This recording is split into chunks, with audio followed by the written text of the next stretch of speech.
WhatsApp everybody guys फेरि पनि अर्को नयाँ ब्लगको साथमा आज चाहिँ म हाम्रो यो ट्याङ्की पानीको ट्याङ्की चाहिँ बिग्रिएको माथिको त्यो ब्लक गर्ने पानीको त्यो बल ट्याङ्की बल्कक भन्छ गेट बल्ब यस्तै ट्याङ्की बल्कक भन्छ हो त्यो चाहिँ बिग्रिएको गर्ने खाली बिग्रिएको गर्ने टिप हेर्दा पनि नहुने के भयो रहेछ भनेर यसो युट्युबमा हेरेको एउटा नयाँ सिस्टम आएको रहेछ। अब यो नयाँ सिस्टमले चाहिँ ट्राई गर्न खोजेको हुन्छ कि हुँदैन गाइज। यसको लागि चाहिँ हजुरसँग चाहिँ एउटा खाली बोतल चाहिन्छ हैन, खाली एउटा पानीको बोतल भयो। त्यसपछि एउटा धारा चाहिन्छ, सस्तो मस्तो धारा, अलिकति ह्यान्डल पनि धेरै टाइटवाला होइन, लुजवाली कस्तो भयो भने पनि राम्रै हो, राम्रो खालको। अनि त्यसपछि हजुरको सिपीभिसीको एउटा फिमेल सकेट चाहियो हैन, यति भएदेखि हुन्छ। अनि ट्याङ्कीमा लाग्ने एउटा स्टेप ओभर बेन्डलाई पनि काटेर पनि सिधा तरिकाले लाउँदा पनि हुन्छ। हजुर देख्न सक्नुहुन्छ म यहाँ बनाउन गइरहेको छु। मैले चाहिँ गाइज बनाइसकेको छु हैन, यो तरिकाले चाहिँ मैले गरेको। यहाँनिर चाहिँ यसो हुन्छ कि बा भनेर यदि भएन भनेदेखि चाहिँ अलिक राम्रै खालको पनि किनेर ल्याएर हाल्छु म। धेरै चाहिँ युज भइसक्यो। यसरी एउटा फिमेल सकेट यहाँ ठक्क जोइन गर्ने, एउटा धारा भयो, यहाँनिर तारले बाँधेर मैले चाहिँ यो तल बाल्टीमा ट्राई गरेको। बाल्टीमा ट्राई गर्दाखेरि चाहिँ भयो हैन। अब यो ट्याङ्कीमा लाउनु पर्ने छ, देख्न सक्नुहुन्छ ट्याङ्कीमा पुरै पानी बगेर चाहिँ बिजोग भएर अहिले पानी पनि छैन ट्याङ्कीमा, अलिकति छ सकिँदै गइरहेको छ। ट्याङ्कीको बल्ककले काम नगरेको हो। यसरी चाहिँ यसरी हेर्न सक्नुहुन्छ, यसरी बनाएर मैले बनाएको छु। र पानी पनि अलिकति थोरै मात्रामा हाल्नु पनि पर्छ ताकि यो फेरि तल झरोस्, बन्द होस् धारा अटोमेटिक। यो सिस्टमले गर्न सक्नुहुन्छ। म यो बनाएर लगाएर देखाउँदैछु हुन्छ कि हुँदैन, पानी पनि हालेर पनि ट्राई गर्छु।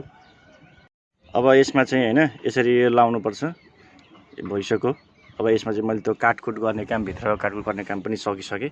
अब यसमा चाहिँ हल्का सोल्भेन्ट लाएर, सोल्ट मतलब गम लाएर चाहिँ त्यहाँनिर लगेर टाँसिदिनु पर्यो। यहाँनिर सक्नुहुन्छ, यहाँनिर यस्तो राखेको छ यहाँनिर हो, यहाँ काटेको ठाउँ छ, काटेको ठाउँमा लगेर यसरी चाहिँ यहाँनिर ख्याप्पा यसरी जोड्दाखेरि चाहिँ यहाँनिर जोडिदिनुपर्छ। तर गम चाहिन्छ यसलाई, यतिको पानी लिक हुन्छ, देख्न सक्नुहुन्छ। यहाँनिर यसरी लगाइदिने काम सक्सेस हुन्छ कि हुँदैन थाहा छैन, त्यही पनि ट्राई गर्दैछु गाइज। अब यसलाई गम लगाइदिउँ यहाँनिर, हल्का थोरै गम लगाइदिने यहाँनिर होइन, हल्का थोरै गम लगाइदिउँ यसमा थोरै यसरी।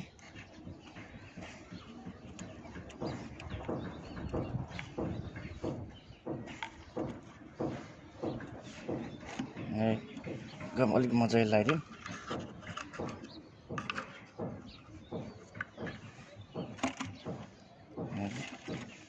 यसरी गम लगाइदिउँ, यसरी गम लगाएर चाहिँ यसको भित्रपट्टि पनि हल्का अलिअलि यहाँनिर साइडमा यसरी यहाँ पनि दल्दिउँ होइन। यसो दलेपछि यो काम गर्छ हुन्छ। डब्बा पनि कुच्चिसक्यो यो गमको। अब यहाँ यसो गरिसकेपछि यसलाई लगेर चाहिँ यसरी थपक्क लगेर गम लगाएर ट्याङ्कीमा चाहिँ हजुरहरू यसलाई चाहिँ यसो गरेर त्यो लगाएपछि अब यो भयो अफ हुन्छ भनेदेखि यसो गर्दा धारा खोल्छ, यो अटोमेटिक भइहाल्छ। सक्नुहुन्छ।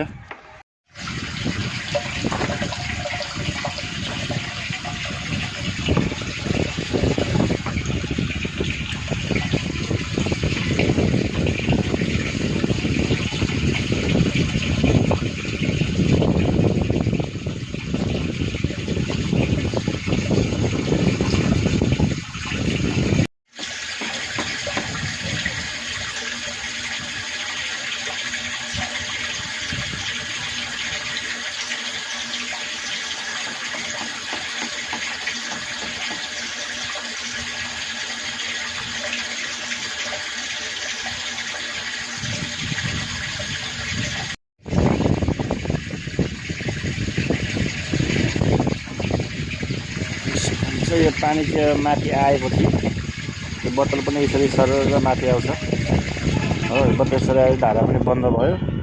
यो तरिकाले फेरि आफै तल जान्छ। ट्याङ्की खाली हुँदै गयो भनेदेखि ट्याङ्की खाली हुने बित्तिकै पानी यहाँसम्म आउँछ र यो ट्याङ्की खाली हुने बित्तिकै तल सरेर यसरी जान्छ आफै। त्यसपछि फेरि गरेपछि फेरि भरेपछि फेरि पानी यतिको लेभलमा आएपछि फेरि यो तल जान्छ।